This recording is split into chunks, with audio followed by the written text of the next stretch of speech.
Now let's cross to Los Angeles where Kinsey Schofield joins us. Kinsey, it's a tale as old as time, but we have another case of Harry and Meghan being hypocrites. The Sussexes have been spotted disembarking a private jet after a luxury holiday in the Caribbean. Kinsey, for a pair of climate zealots who love lecturing the masses about global warming, this is not consistent behaviour. Prince Harry in particular has been hectoring us about green issues, and yet he certainly can't live up to the standard that he preaches. That's right, Rita. Just think about the last 6 weeks. Harry flew to London for Well Child. Then the pair flew separately to Germany for the Invictus Games, then Portugal to see Princess Beatrice, then the Caribbean. Then we saw them exiting a private plane in Atlanta, Georgia. Harry was seen just this weekend alone by himself in Austin, Texas. You and I better watch our carbon footprint, but Harry and Meghan are the exception because one is the child of a king and the other is a deal or no deal girl. Now to a report on the Ginger and the Whinger. That could be bad news for the UK if this is true. They want to move back to England, apparently. This is according to OK Magazine. And it's Harry who's the one who is eager to return to his homeland. A source told the magazine there is a divide between the couple on this issue, but they will soon start looking for a property of their own near London, and Harry is very much leading this. What do you make of this latest report?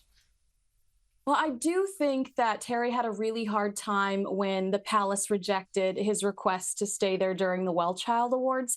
But I wonder how much having a residence has to do with him wanting to keep that Chancellor of State role that a lot of people would like to see him lose. I also wonder, does it have anything to do with his visa? Because he's not an American citizen. So does he need to have a residence in the UK to maintain whatever it is he has in the United States that they're so secretive about? But I do believe it probably adds, there's some sort of fighting going on over it because Meghan has no desire to be in the UK. She feels rejected by them. And, you know, she doesn't want to put herself in a position to be humiliated by them again, the way that they booed her in the past when she was there for the Queen's Platinum Jubilee.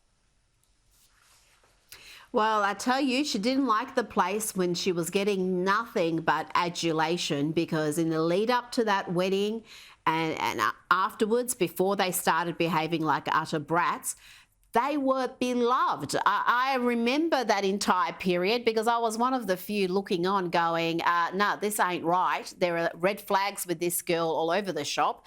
But I was pretty much alone there, Kinsey, I've got to say, because people absolutely adored them. They adored the couple. The wedding was such a joyous thing for the UK. And yeah, if she didn't like it then, can you just imagine what her reaction would be now that they're just both very unpopular with the public? Now, since the Netflix series Beckham dropped, it's safe to say that public have been loving everything to do with David and Victoria Beckham, but not Rebecca Lewis, who was David's former mistress. She's finally given her take on the series. The stories were horrible, but they were true. And he's the one who's responsible for all of this. He's the one who's responsible for his wife's suffering. He's the one that decides to lie to her to say, we don't have to tell my wife. He's made all those choices. Was there anything particular that he said that on that documentary that... Yes, it was how awful it was to see his wife suffer so much. That bothered me. Why? Because he's the one that's caused the suffering. Kinsey, I'm wondering whether Posh and Bex regret opening this Pandora's box. For years, they've been perceived as the perfect couple, and people had forgotten that far from being perfect, there was infidelity in the relationship. And according to Rebecca Lewis, she was not the only one.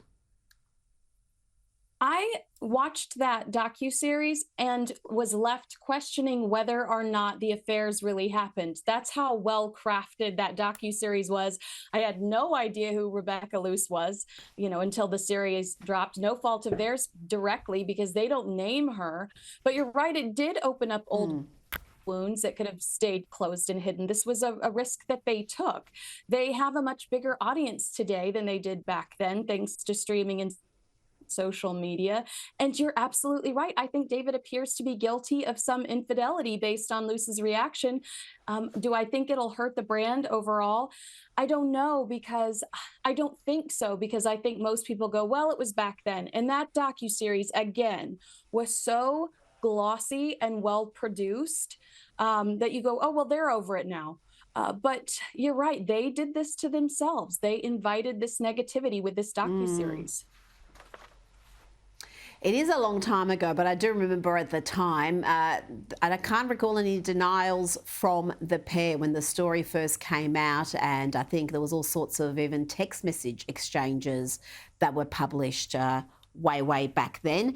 Now, I think I speak for the overwhelming majority of the sane world when I say we're thoroughly sick and tired of Taylor and Travis.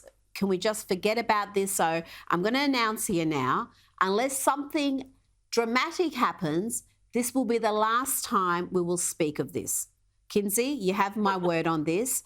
But we've got a report. This Swift was watching Travis Kelce play again over the weekend, and she has been rehearsing her halftime entertainment with the wife of the Chiefs' biggest star, Patrick Mahomes. To Marquez Valdez-Scantling.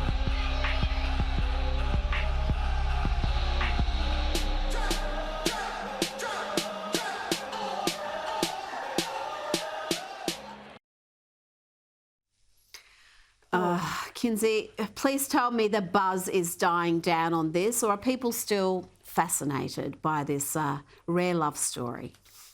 I think that the cringiest part of that video is when Brittany Mahomes misses her cue, and Taylor's like, "Come on, we got to do it. We got to do this thing we clearly rehearsed in the girls' bathroom in the VIP area." Rita, this is a win that the NFL has so desperately needed. 53% of viewership up amongst teenage girls, over almost 30,000 viewers watching these Chiefs games. And let me tell you where the NFL lost people is when they fully got behind the Black Lives Matter movement. They turned away a lot of people that were committed to the NFL and these teams. And now these teenage girls are going, "Hey, Dad, we got to watch the game. I have to see what Taylor's wearing, if she's wearing a bracelet dedicated to her new boyfriend, what Travis is wearing, what celebrity friends Taylor's bringing." And this is a win for the NFL. So hopefully they've learned their lesson. They kind of got Bud Lighted in taking a political side too aggressively. And, hopefully they'll go for some more wholesome and, wholesome content in the future. Well, until it all ends in tears and Taylor writes another album about how terrible Travis was. You're done. Which is the best part of the whole thing. That's what I'm looking forward to. But it just shows you how everything's connected. You mentioned Bud Light there, and Bud Light did try to rebuild their image with Travis Kelce. He was featured in an ad. It was a terrible ad. I don't think it repaired any of the damage they've caused themselves, but good on them for trying. Kinsey Schofield, always a pleasure. Thank you.